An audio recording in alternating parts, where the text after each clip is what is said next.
يفيض القلب إيمانا ويبقى العقل حيرانا يقول الدهر لا إله إلا الله لا إله إلا. خیر کہاں سے کہاں بات چلی جاتی ہے. تو میں یہ عرض کر رہا تھا کہ دیکھو والدین کے سامنے اپنے بچوں کو زیادہ پیار کرو گے تو ان کے دل میں غیرت کے جذبات پیدا ہوتے ہیں. یہ جو شادی شدہ نوجوان ہے نا میرے پاس آتے ہیں مشورہ لینے کے لیے کہ ہماری شادی ہوئی ہے, یہ سمجھتے ہیں میں کوئی حکیم ہوں. جیسا ہی کوئی کہتا ہے میری شادی مجھے پتا چل جاتا ہے اب یہ کوئی نسخہ مانگ رہا ہے. میں کہتا ہوں بھائی اللہ کا واسطہ میں کوئی حکیم نہیں ہوں, نہ میں ڈاکٹر ہوں, دفع ہو یہاں سے, کرنی حضرت کچھ تو بتائیں. پھر میں بھگاتا ہوں, میرے پاس کوئی نسخے نہیں ہیں, سمجھ رہے ہو. ایک دفعہ ایک صاحب آئے دوسری شادی کا مشورہ لینے کے لیے, آدھا گھنٹہ بیٹھے. اب تو میں مشورہ یعنی جان چھڑاتا ہوں, لوگوں سے دور بھاگتا ہوں.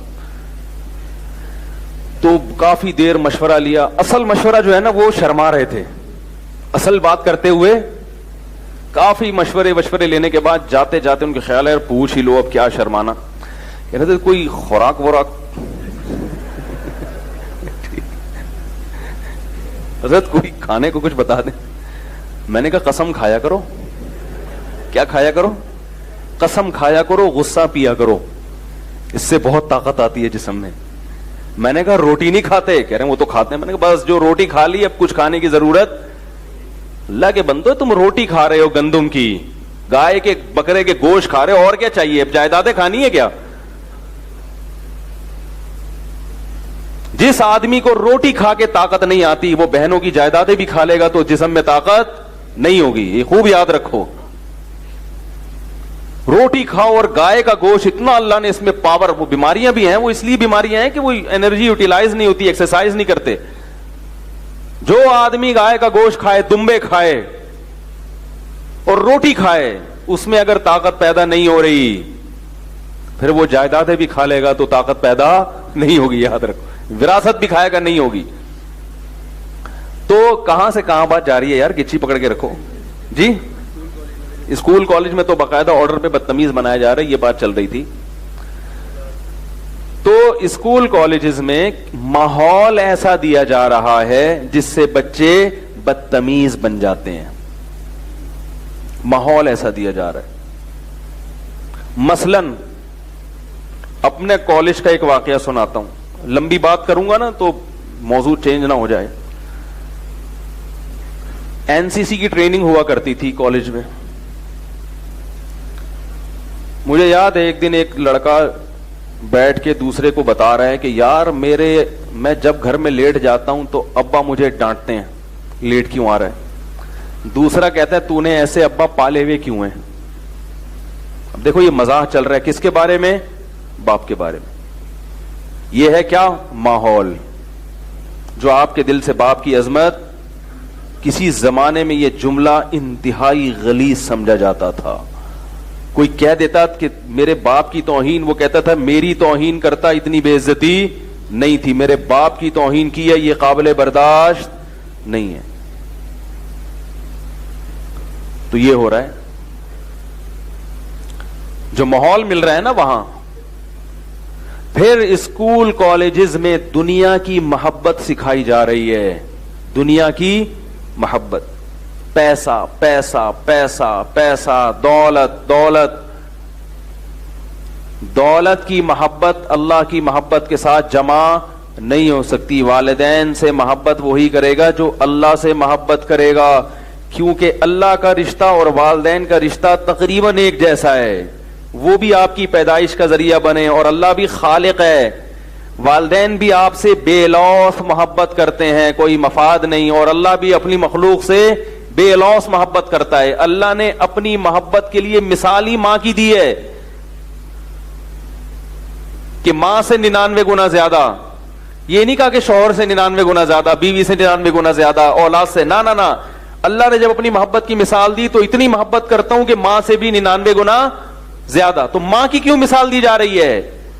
کیونکہ میاں بیوی کی محبت میں بسا اوقات خواہشات کی آمیزش ہوتی ہے. اولاد جو والدین سے محبت کرتی ہے اس میں بھی 2 نمبری ہو سکتی ہے, وراثت چاہیے, مفاد ہیں. لیکن والدین جو اولاد سے محبت کرتے ہیں اس میں کوئی مفاد. تبھی دیکھو جو سب سے زیادہ معذور ہوگا والدین کو محبت اس سے سب سے زیادہ ہوگی. تو ماحول ایسا دیا جا رہا ہے, ایسا ماحول دیا جا رہا ہے کہ یاد رکھو مذہب سے جتنا دور ہوگے اتنا ہی اپنے قریبی رشتوں سے دور ہو جاؤ گے. آپ کہہ سکتے ہو گورے تو بہت محبت کرتے ہیں قریبی رشتوں سے, بولو نا نہیں کرتے. کتوں سے کرتے ہیں, کلائنٹ سے کرتے ہیں. ایئر ہوسٹس محبت کرتی ہے جو جہازوں میں سواریاں بیٹھی ہوئی ہوتی ہیں نا, ان سے محبت کرتی ہے. کاش, ایک صاحب پرسوں مجھے کہنے لگے یار میں جہاز میں جا رہا تھا, ایئر ہوسٹس اتنی تمیز سے بات کر رہی تھی, پتہ نہیں انہوں نے کیا کہہ دیا ایئر ہوسٹس کو, وہ پھر بھی بڑی تھینک یو کہہ رہی ہے. مجھے کہنے لگے کاش میری بیوی ایسی ہو جائے, بٹن دباؤ, کیا خیال ہے؟ میں نے کہا نہیں ہوگی, کیونکہ تم بھی ویسے نہیں ہو سکتے جیسے وہ ایئر ہوسٹس کا الٹ کیا ہوتا ہے, نظر ہی نہیں آیا کبھی جہاز میں ہمیں اسٹیورڈ. تو وہ بھی بڑی تمیز سے بات کرتا ہے. تو میں نے کہا جیسے وہ تمیز سے بات کر رہا ہے ایسے ہی تم بھی اپنی بیگم سے تمیز سے بات کیا کرو. تو کوئی بھی نہیں کر رہا آج کل. تمیز مارکیٹ سے کیا ہو گئی ہے, شارٹ ہو گئی, مہنگی ہو گئی ہے. کیوں؟ اللہ کا خوف نہیں ہے. جو اللہ سے نہیں ڈرے گا وہ کس سے ڈرے گا بھائی؟ وہ تو کمزور, وہ صرف طاقتور کے سامنے, باس کے سامنے یسر جیسر کرے گا, پولیس والے کے سامنے یسر کرے گا. کوئی ایس ایچ او آ جائے نا تھانے کا, ڈی ایس پی آ جائے, اس کے سامنے کہے گا ماشاءاللہ سر پلیز سر. وہ الیس پلیز کہاں لے کے جائے گا؟ صرف ڈی ایس پی کے سامنے, ایس ایچ او کے سامنے, یا اپنے دوستوں کے سامنے جس سے مفاد ہے. کلائنٹ سے بڑی تمیز سے بات کرتے ہیں, کسٹمر سے بڑی تمیز سے بات کرتے ہیں, کیونکہ کسٹمر سے کیا مقصد ہے؟ تجارت. تو اللہ کے بندو یورپ سے متاثر مت ہو, وہ اللہ سے دور ہیں, لہذا جو جتنا قریبی ہے وہ اس سے اتنا دور, جو جتنا دور کا ہے وہ اس سے اتنا قریب. سب سے قریب اللہ ہے, وہ اللہ سے سب سے دور ہیں. اللہ کو تو مانتے ہی نہیں, حالانکہ والدین سے بھی زیادہ قریب کون ہے؟ بولو نا بھائی, اللہ ہے. والدین بھی تو اسی نے بنائے.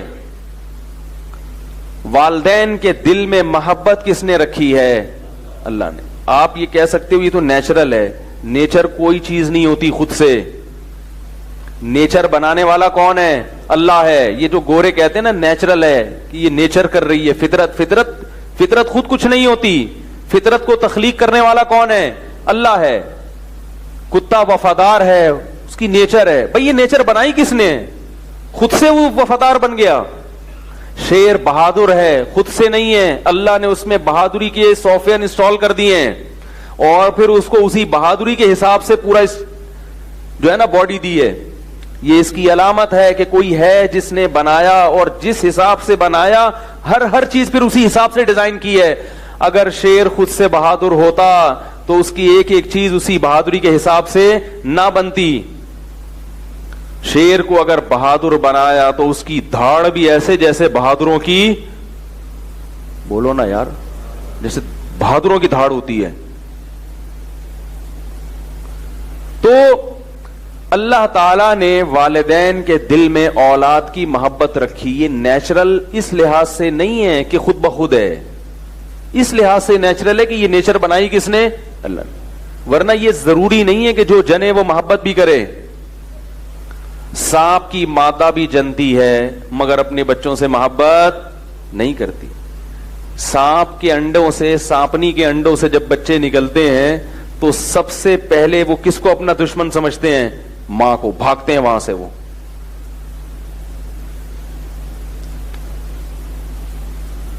وہ گود ایسے نفرت سے جنتی تھی جیسے جنے سانپنی کوئی جننے والی. ایک شاعر نے کہا ہے کہ عرب میں جب بیٹی پیدا ہوتی تھی نا تو ایسے نفرت سے جیسے کسی سانپ کے ہاں اولاد ہوئی ہو. مچھلی، آپ کہہ سکتے ہیں سانپ زہریلا جانور ہے، مچھلیاں کھا جاتی ہیں اپنے بچوں کو، محبت نہیں کرتی. اور اللہ کی حکمت ہے اگر مچھلی اپنے بچوں کو نہ کھائے تو سمندر میں پاؤں رکھنے کی جگہ نہ ملے. یہ نسل کنٹرول ہوتی ہے. اللہ شیر کے دل میں اگر ہرن کی محبت رکھ دے نا، بھائی شیر نے چلے لگا لیا اور دہشت گردی اس نے ختم کر دی. اب آپ روزانہ اسے خربوزے لا کے کھلا رہے ہیں، بولے آئندہ میں جنگل میں کسی کو نہیں چھیڑوں گا، سب میری بہنیں ہیں، سب میرے بھائی ہیں، تو جنگل کا نظام برباد ہو جائے گا. گورے کہتے ہیں جو ان کے ماہرین ہیں کہ جنگل میں درندے اگر ختم ہو جائیں تو یہ جو ہرن ہیں یا یہ جو 12 سنگے ہیں یا دوسری نسلیں اتنی بڑھ جائیں گی کہ جنگل میں گھاس پھوس کا نام و نشان باقی نہیں رہے گا. اللہ نے جنگل میں درندے پیدا کیے ہیں ان جانوروں کی جو گروتھ ریشو ہے اس کو کنٹرول کرنے کے لیے. کنٹرولنگ سسٹم قدرت کی طرف سے پہلے سے ہے. فیملی پلاننگ کی مدد کی آپ کو ضرورت نہیں ہے. یہ فطرت میں ٹانگ اڑانے والی بات ہے. فیملی پلاننگ سسٹم جو چل رہا ہے اس سے نقصان ہوگا. اللہ غافل نہیں ہے، اس کے جو سسٹم بنایا اس سسٹم میں خود بخود یہ چیزیں ہیں کہ کتنا بڑھنا ہے، کتنے زمین میں خوراک ہے اور کتنے بم دھماکوں سے ہلاک ہوں گے، کتنی بڑی بڑی جنگیں ہونے والی ہیں جس سے نسل ختم ہوگی. اگر آپ نے خود سے کم کرنا شروع کر دی تو مستقبل میں تباہی ہے پھر، کیونکہ فطرت کے جو ضرب اور تقسیم کا عمل ہے نا اس میں گڑبڑ، اس کیلکولیشن میں ٹانگ مت اڑاؤ. تو اب دیکھو شیر کے دل میں اللہ تعالی نے جنگلی جانوروں کی نفرت رکھ دی. اگر محبت رکھ دیتا تو معاملہ خراب ہو جاتا، لیکن اپنے بچوں سے بڑی محبت کرتا ہے، بہت زیادہ. کیوں؟ شیر کے گروتھ ریشو بہت کم ہے. اگر اللہ اسے سانپ کی طرح بنا دیتا تو جنگل سے شیر ختم ہو جاتا. ایک صاحب کہنے لگے پھر ڈائناسور کیوں ختم ہو گئے، اتنا اچھا سسٹم قدرت کا چل رہا ہے. میں نے کہا انسان نے دنیا میں آنا تھا، اللہ چاہتے ہیں یہ زندہ رہیں وہ مر جائیں. اگر وہ اب تک ہوتے ہم یہاں بیٹھ کے خطاب نہیں کر رہے ہوتے. کیا خیال ہے بھائی؟ وہ تو کھا چکے ہوتے انسانوں کو. تو انسان کے آنے سے پہلے بہت زمین میں اللہ نے رد و بدل کی ہے تاکہ انسان کا اکرام ہو. اصل یہ زمین بنی کس کے لیے؟ انسانوں کے لیے بنی ہے. إلا الله لا إله إلا